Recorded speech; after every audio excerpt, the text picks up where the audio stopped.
네, 안녕하십니까. 작년에도 이맘때도 STO에 대해서 얘기한 것 같은데 혹시 증권사 분들 오신 분들 계십니까? 안 계신 것 같은데 지난번에는 증권사 분들이 많이 오셨는데 오늘 뭐 좀 빨리 끝내도록 하겠습니다. 뭐 맨 뒤에 그 한국은행이 발표한 내용을 제일 기다리시는 것 같은데 좀 빨리 끝내도록 하겠습니다. STO 여러분 잘 알고 계시겠지만 시큐리티 토큰 오퍼링이라서 소위 말해서 기존에 있는 자산을 그다음에 토크나이즈 해가지고 증권화하는 여러 가지 어, 가이드라인이 나왔고 금융위원회에서 가이드라인이 나왔고 거기에 따라서 많은 증권회사들이 준비를 하고 있고 여기에 대해서 많은 기관들이 어떤 역할을 할 것인지 생각을 하고 있습니다. 우선 좀 내용을 보도록 하면요. 우선 토큰 증권의 정의를 보게 되면 뭐 토큰 증권, 시큐리티 토큰 뭐 여러분 잘 알고 계시지만 분산 원장 기술을 이용해서 발행하는 바로 증권을 얘기합니다. 분산 원장 기술 분명히 블록체인 기술을 써야 되고요. 거래 원장을 다수의 참여자가 공유하는 거는 이미 여러분 개념상으로 다 알고 계실 거라고 생각이 됩니다. 그리고 디지타이즈, 그 증권의 디지털, 전자증권으로 분류가 됩니다. 전자증권으로 분류된 다음에 토큰 증권을 전자증권법상의 효력이 부여되는 전자증권으로 수용하게 되는 게 되었습니다. 그래서 결국에 이 기술, 분산원장 기술과 디지타이즈 이 기술이 결국 근데 어디에 속하냐면 기존의 자본시장법에 준수해야 됩니다. 옛날에 이제 얼마 전이죠. 몇 년 전에는 이제 핀테크 아니면 혁신기술 같은 경우는 금융위원회 이제 혁신팀에서 주로 다뤘었는데 지금은 핀테크 내지 또는 블록체인, 분산원장 기술을 이용한 여러 가지 기술 같은 경우도 이제는 자본시장과에서 담당을 합니다. 자본시장과는 여러분 잘 아시겠지만 우리나라에 있는 자본시장이라든지 이런 채권 이런 것들을 전부 다 기존에도 맡아왔었고 지금도 맡아왔는데 결국 기술이 만든 새로운 증권, 즉 토커나이즈된 분산원장 기술을 이용한 STO 또한 바로 자본시장법에 준하여 실시하게 됩니다. 그래서 자본시장 법률상의 지분증권, 채무증권, 수익증권, 파생결합증권, 증권예탁증권, 투자계약증권 여기가 이제 핵심 사항인데 투자계약증권에 대한 부분이 이제 발행을 하게 됩니다. 아까 전에 우리 신용태 교수님이 잠깐 언급을 해주실 때 부산시 블록체인 특구의 위원으로 활동했다고 했는데 그 당시 처음으로 시험을 했던 것이 부동산 집합투자 관련이었습니다. 세종텔레콤이 처음으로 그 조각투자, 소위 말해서 부동산 조각투자를 블록체인으로 시작을 했고요. 그 현물에 대해서 다 팔렸고 거기에 대한 수익률까지 전부 다 원장에 기록되는 형태로서 소위 말해서 그 부동산이라든지 어떠한 자산도 전부 다 토크나이즈 될 수가 있습니다. 예를 들어 비행기 같은 걸 봤을 때 비행기는 아시다시피 금융입니다. 대한항공 또는 아시아나항공이 비행기를 리스 회사한테 리스를 하게 됩니다. 그렇게 되면 보통 그 비행기를 리스 회사가 여러 가지 투자 또는 자산운용사한테 기금 또는 투자를 받게 됩니다. 보통 이제 비행기 같은 경우는 전통적으로 영국 자본, 그러니까 항공기 자본에 투자하던 영국 자본이 제일 먼저 투자를 하고요. 그 다음에 두 번째가 여러분 알고 있는 뭐 손해보험협회라든지 생명보험협회 또는 제가 이제 돈 내고 있는 뭐 교직원 공제 또는 뭐 사학연금 이런 데서 이제 자산 운영을 하기 위해서 왜냐하면 비행기 같은 경우는 떠다니면 계속 돈을 벌거든요. 자 그래서 하는데 개인들은 투자를 하지 못합니다. ABS라는 제도가 있긴 한데 본인이 10억 원 이상 있다는 자산을 증명해야 되고 그래야 해당 몇 개 은행에 가서 창구를 열고 거기다가 비행기에다 투자를 할 수 있습니다. 즉 이때까지 기존에 이런 자산에 투자하는 것은 그들만의 리그로 이루어져 있고 부동산 또한 이렇게 돼 있고 선박 또한 우리가 개인이 참여할 수 없었는데 STO가 시작되면 그것이 토크나이즈 돼서 여러분들이 마치 토큰을 바로 뭐 앱을 열어서 업비트나 빗썸에서 막 사듯이 그것이 실시간으로 거래가 되고 살 수 있음으로써 유동성이 공급되고 또 투자가 활성화되는 그런 선 효과를 갖고 있습니다. 그래서 현 정부도 6월 달에 발효되는 가이드라인을 금융위가 발표를 했고 이 가이드라인에 맞춰서 여러 가지 투자 회사 또는 자산운용사들이 준비를 하고 있는 것도 사실입니다. 자, 그러면 뭐 토템증권 약간 보면 실물증권이 있는데 이제 발행 형태를 이제 그릇으로 비교를 합니다. 예, 이 그림 많이 보셨을 텐데 증서의 기재, 예, 기존에 있었던 바로 증권이 이런 형태를 갖고 있죠. 근데 여기서 이제 드디어 전자증권이 나오기 시작합니다. 예, 전자증권으로 바뀌어서 이제 디지타이즈 돼서 이 전자증권은 누가 갖고 있냐면 보통 이제 KSD 증권 예탁원이 여러분들 주권 명부라든지 후선 업무를 갖고 있는데 바로 중앙화된 계좌부에 기재가 되게 돼 있습니다. 자, 여러분들이 증권 프로그램을 통고 HTS를 통해서 거래를 하게 되면 제가 신한증권이고 상대방 삼성전자를 주식을 내신 분이 만약 KB 투자증권이라고 그러면 그 HTS 간에 서로 거래가 일어나는데 그 거래가 일어난 것을 컨펌하고 청산 및 결제를 하고 주권 명부를 바꾸는 것이 바로 KSD의 역할입니다. 즉 증권 예탁원이 하죠. 그래서 여러분들이 항상 여름에 봉투 하나 받게 되죠. 주식 투자하면 또는 아니면 주주총회 하게 되면 바로 그런 역할을 해주는데 그 전자증권 또한 누가 보유하고 있냐면 KSD가 갖고 있게 됩니다. 자, 근데 이제 새로 나온 것이 바로 여러분이 블록체인에 의한 토큰 증권입니다. 토큰 증권은 분산 원장에 기재하게 되는 거고요.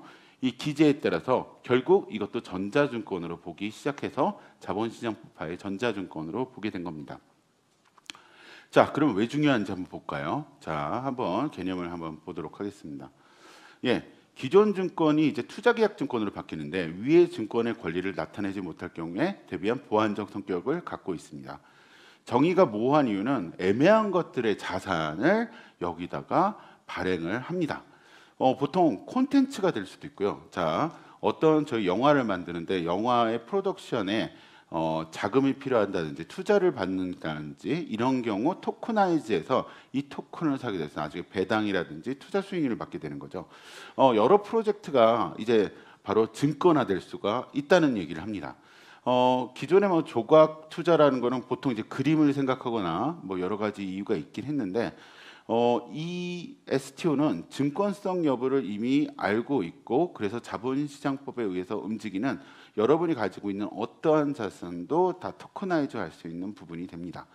뭐 신발이 될 수도 있고 아니면 여러분이 갖고 있는 아주 뭐 비싼 와인이라든지 이런 부분들이 전부 다 잠들어 있던 신종 증권이 깨어나게 됩니다. 즉 투자계약증권은 특정 투자자가 그 투자와 타인 간의 공동사업에 대한 금전을 투자하고 주로 타인이 수행한 공동사업의 결과에 따른 손익을 귀속받는 계약상의 권리가 바로 어디에 원장에 블록체인 원장에 기록되게 됩니다. 뭐 한국은행 와 계시니까 이제 분산 원장에 기록되게 됩니다. 예, 블록체인 기술이긴 한데 이러한 기술들을 통해서 이제 토크나이즈가 되는 거죠. 그러면서 공동사업도 하게 되고 금전 등을 투자할 수도 있고 그 다음에 여러 가지 투자 범위가 확대가 됩니다. 뭐 미술품이란 얘기도 뭐 이미 많이 나왔고요. 특히 그리고 한우 이런 것들 전부 다 투자입니다. 어떤 증권회사는 얘기를 들어보니까 STO를 준비하고 있는데 STO가 이제 어떤 거 주로 이제 엔터테인먼트 프로덕션 하다못해 요즘 인기 있는 뭐 무슨 걸그룹을 만약에 만든다 했을 때 거기서 이제 자금을 조달하기 위해서 소위 말해서 토크나이즈를 해서 그 토큰을 팔게 되고 그 토큰이 오르게 되면 또 다시 팔게 되고 그러면서 유동성이 계속 공급되는 이런 선효과를 볼 수가 있는 부분이죠. 자, 좀 더 빨리 가겠습니다. 그럼 이런 소위 말해서 콘텐츠, 넷플릭스 같은 경우도 가능하지고요. 그러면서 영화, 드라마, 웹소설, 엔터테인먼트 그러면서 증권 토큰 플랫폼이 바로 존재하게 됩니다. 자, 보통 프로젝트 파이낸싱이 지금 문제가 되긴 합니다. 프로젝트 파이낸싱 보통 보면 시행사들이 보통 불투명스럽거나 뭐 이런 경우도 있었고 과거에 근데 이런 것들을 STO로 묶이게 되면 자 우리가 다 살 수 있고 우리가 거래할 수 있는 하나의 토큰이고 거래 사실 또한 원장 블록체인 원장이 기록되기 때문에 우리는 거기에 대한 투명성과 또 데이터가 지켜짐을 믿고선 서로 거래할 수 있게 됩니다. 그래서 이제 보시게 되면 오래전부터 조각화가 이제 이루어지긴 했었죠. 그러면서 투자 자산에 대한 인식이 변화가 됐고 여기서 이제 제일 중요한 부분들이 이제 여기 3번째인데 신종증권으로 들어가면서 드디어 CBDC와의 연계도 생각할 수 있는 부분들이 생기고 그리고 스테이블 코인까지도 여기서 다루게 됩니다. 이러한 부분을 이제 통틀어서 토큰 증권까지 포함해서 지금 웹3의 한 테마라고 지금 생각하고 있습니다. 학자들도 그렇게 생각하고 있고 웹3 시대는 결국 자기 데이터 주권을 가지고 자기가 투자하고 싶은 제품을 또는 어떤 프로젝트를 자신이 가지고 있는 디지털 월렛에 갖게 되는 바로 자기 소유권이 드디어 웹상에서 벌어진다는 거죠. 이런 것들이 이루어지게 되면 결국 블록체인의 기술의 일상화를 통해서 웹3 플랫폼 시대, 즉 경쟁이 무한 경쟁이 시작될 것입니다.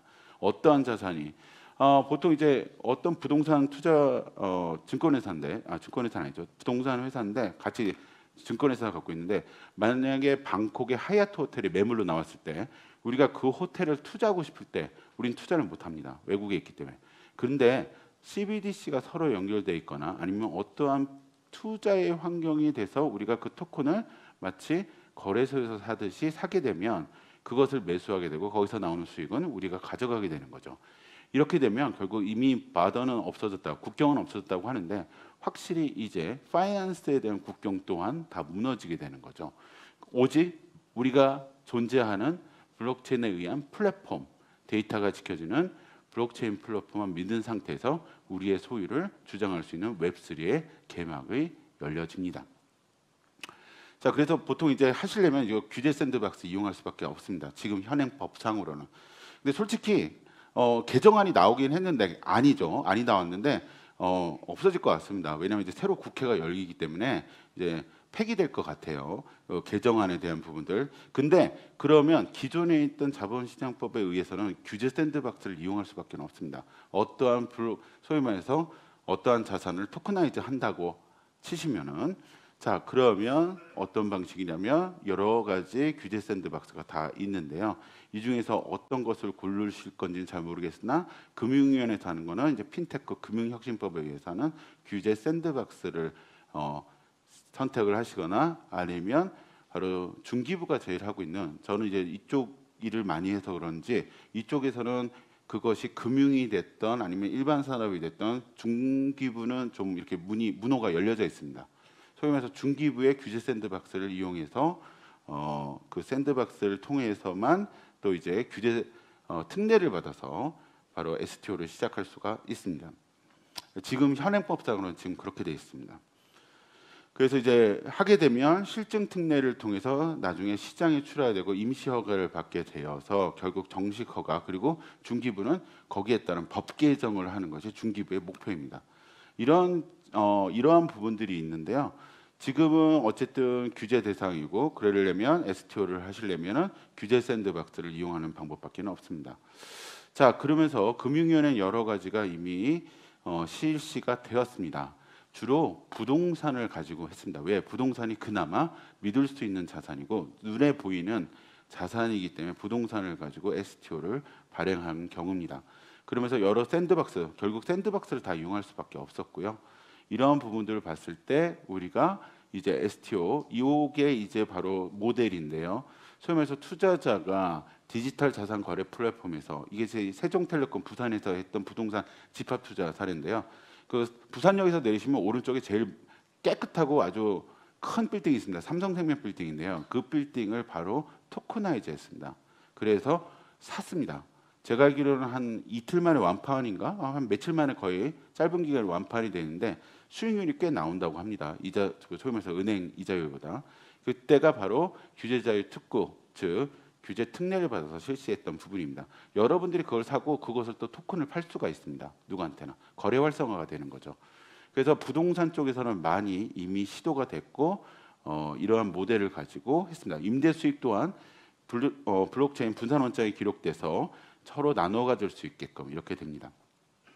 그래서 KSD가 하던 중앙에 편중되어 있던 인터미디어의 역할에 대한 부분들을 드디어 블록체인 분산원장 기술에 의해서 전부 다 나눠서 왜냐하면 그 기록이 전부 다 이 중앙화된 거기에 남는 건데 이제 노드들이 서로 갖고 있으니까 분산원장 기술에 적여 있는 거죠. 물론 이 모델은 근데 부산에서 했을 땐 KSD가 참여는 같이 했습니다. 참여는 했습니다. 왜냐하면 초기 모델이고 처음 시작하는 금융혁신 모델이다 보니까 처음 KSD가 참여는 했었습니다. 자, 그래서 이러한 부분들이 기존 전자 등록이 블록체인 전자거래로 바뀌게 되는. 자, 그래서 거래 내역이 전자증권법상 고객관리계좌의 기재, 미러링, 그래서 미러링돼서 이제 KSD가 그 미러링된 자료를 갖게 되는 겁니다. 이런 방식으로 바로 부산에서 실시를 했습니다. 자, 그러면 이제 어떻게 되냐면 이제 우리가 보면 이제 STO는 이미 허용이 되었고 이제 이거는 이제는 증권법에 자본시장법에 대해서 이제 움직일 것이고 우리가 알고 있는 소위 말해서 토큰, 코인이라고 하죠. 이거는 이제 디지털 자산법에 의해서 다른 투 트랙으로 갈 것 같습니다. 정말 오늘 뜻깊은 날인 게 한국은행이 오늘 이제 주관 같이 과기부랑 같이 주관 키타하고 같이 주관을 하셨는데 저희 한국지급결제학회 회원이시기도 하신데 이런 기술에 대한 부분들을 먼저 선도적으로 하셨기 때문에 이런 부분들을 보면 이제 금융기관들도 이제 이런 기술이 적용되는 부분에 관심을 가지고 앞으로도 더 크게 비즈니스를 확장할 거라 봅니다. 자, 그래서 이제 뭐 유통을 하는데요. 그래서 장외 거래 중개업자가 신설됩니다. 그러니까 장외 거래를 할 수가 있어요. 여러분들이 플랫폼을 만들어서 STO를 발행하고 여기에 대해서 거래를 할 수 있게 되는 겁니다. 다자간 매매가 가능하고요. 근데 문제점이 있습니다. 물론 발행과 유통이 분리되어 있어야 됩니다. 기존 자본시장법에 의해서는. 근데 솔직한 얘기로 블록체인은 상에서는 분산원장 상에서는 다 이루어질 수 있거든요. 발행도 되고요, 유통도 되고요. 왜냐면 원장이 다 남으니까. 근데 기존 지금 가이드라인 나온 거면 발행과 유통이 분리를 시켰습니다. 기존의 자본시장법에 의해서. 그래서 예탁결제원이 아직까지 총량 관리를 한다는 부분들 가이드라인, 그 기존에 있던 플레이어들이 아직까지 이런 분산원장에 대한 부분들을 이제 역할을 찾고 있는 부분입니다. 그 대산증권 범위와 투자한도도 이미 뭐 약간의 문제가 되고요. 왜냐하면 투자한도가 되게 적게 돼 있거든요. 이런 부분에 문제점이 있습니다. 그래서 이제 이거 지난번에 얘기했다가 한번 저희 혼나가지고 잘 얘기를 좀 작게 하는데 이러려면 토커나이즈라고 얘기하지 마시라고 이렇게 얘기했었거든요. 이건 무슨 그냥 기존에 있는 플레이들 그대로 끼고서 그냥 블록체인 시스템 이용하는 시큐리티라이제이션이지 이게 무슨 토커나이제이션이라는 얘기를 좀 했었는데 지금 많이 바뀌었습니다. 많이 바뀌었으니까 좀 강도를 좀 낮춰서 바꾸고 있는데 이미 이제 가이드라인에 대한 역할론들이 이제 나오기 때문에 이런 부분들이 이제 보완만 된다면 진짜 블록체인에 의한 시큐리티 토큰 오퍼링, 즉 주식을 증권을 토커나이즈하는 것이 가능해질 거라고 생각이 듭니다. 여러 가지 숙제가 있습니다. 뭐 고비용의 문제, KSD 같은 경우 이제 비용이 많이 들죠. 또 후선 업무 같은 경우, 그리고 제도적 정비가 필요합니다. 뭐 자본시장법의 발행 공시라든지 여러 가지 제도가 필요합니다. 예치 또 이런 것들도 바뀌어야 되는 부분들이 상당히 많기는 합니다. 자, 그러면 STO는 이미 외국에서 이제 자료를 좀 시간이 없어서 자료를 쭉 보시면 이미 외국에서 많이 시작을 했고요. 여기서 이제 여러분들이 보셔야 될 부분은 어떤 자산을 갖고 토커나이즈를 했는지를 약간 주목하시고 본 사업 또는 해당 사업에 대한 가능성을 여러분들이 생각을 해보실 필요가 있습니다. 자, 그래서 STO를 통해 전 부분이 전부 다 토큰 증권이 발행이 가능합니다. 그러면 토큰 증권 제도의 한번 제도적 배경을 보게 되면 디지털 자산 인프라 및 규율 체계 구축의 정책의 일환으로 토큰 발행 유통 제도를 구축했습니다. 이제 구축을 할 거고요. 이제 법안이 나오긴 했는데 이미 폐기가 됐긴 하겠지만 이러한 쪽으로 점점 변하고 있고요. 조각 투자 대 심금융 투자 상품을 촉진하게 될 것입니다. 그다음에 이제 발행인 계좌 관리 기관제의 도입, 분산원장 증권법 체계 수용, 비정형 증권의 유통 허용하고 장외거래 중개업 제도가 이제 도입될 겁니다. 여러 업자들이 여기에 이제 끼어들려고 하고요. 그리고 기대 효과는 발행인 계좌 관리 기관 제도 도입과 분산원장 전자증권법 체계 수용, 비정형 증권의 유통 허용, 죄송합니다. 이거 안 넘었고요. 자, 증권성에 대한 규제 및 규율 체계는 이제 보시면 토큰 증권 발행 유통 규율 정비안을 발표하여 증권성 판단 기준을 금융위원회에서 이제 하게 됩니다. 이것이 증권성이 있느냐 없느냐에 대한 부분들 여러 가지 개정안들이 이미 나왔고요. 그 다음에 어떠한 블록체인을 쓸 것인지 퍼블릭 블록체인인지 아니면 프라이빗 블록체인, 보통 이제 금융기관들은 프라이빗 블록체인을 허용하는데 이거는 이제 STO의 성격에 따라서 틀린 건데 퍼블릭 블록체인을 써도 괜찮다는 생각을 지금 하고 있는 것도 사실입니다. 그래서 참여노조 간의 법적 지위, 분산 요건, 그리고 적격성 및 투명성을 하게 됩니다. 물론 자본시장법 첫 번째 장외 거래 중개업 신설 일반 투자자의 투자 한도 제한이 이제 자본시장법 개정안에 명시되어 있습니다. 근데 지금은 이제 폐기가 될 거예요. 이게 새로운 법안이 아니라 새로운 이제 국회가 나왔기 때문에 아직 통과가 되지 않았기 때문에. 그리고 일반 투자자 한도, 그다음에 제가 마지막으로 이제 얘기하고 싶은 부분이 시간이 별로 없어서 내용이 많은데 CBDC의 연계입니다. CBDC를 연계를 하게 되면요, 각 중앙은행이 디지털 통화를 만들게 되면 그 디지털 통화를 상대편 중앙은행이 받아들이게 되면 그 나라에 있는 자산도 우리가 STO를 통해서 투자를 할 수 있거나 소위 말해서 통화 간의 거래가 단순간에 이루어지게 됩니다. 소위 말해서 서로 국가의 피아트를 인정하는 거죠. 그게 어느 국가가 될지 모르겠으나 이미 캐나다 또는 스위스, 프랑스에서 프로젝트를 시작을 했습니다. 오래전에. 그게 바로 대표적인 게 주라 프로젝트입니다. 여러분들 이제 주라 프로젝트를 나중에 보시게 되면 스위스하고 프랑스에 있는 중앙은행 또는 은행 간의 소위 말해서 CBDC 교환에 대한 부분들, 그 투자에 대한 부분들이 파일럿 테스트, POC죠. 소위 말해서 프루브 오브 컨셉으로 이루어져서 그러면서 환거래 인프라 구축 프로젝트들이 이미 실행되고 있습니다. 그러니까 저희가 그 나라에 투자하려면 그 나라 돈으로 바꿔서 여기서도 비용이 드는데 그것이 아니라 양 국가 간에서 CBDC에 대한 통화는 이미 분산 원장에 의해서 전부 다 거기에 대한 데이터는 지켜지니까요.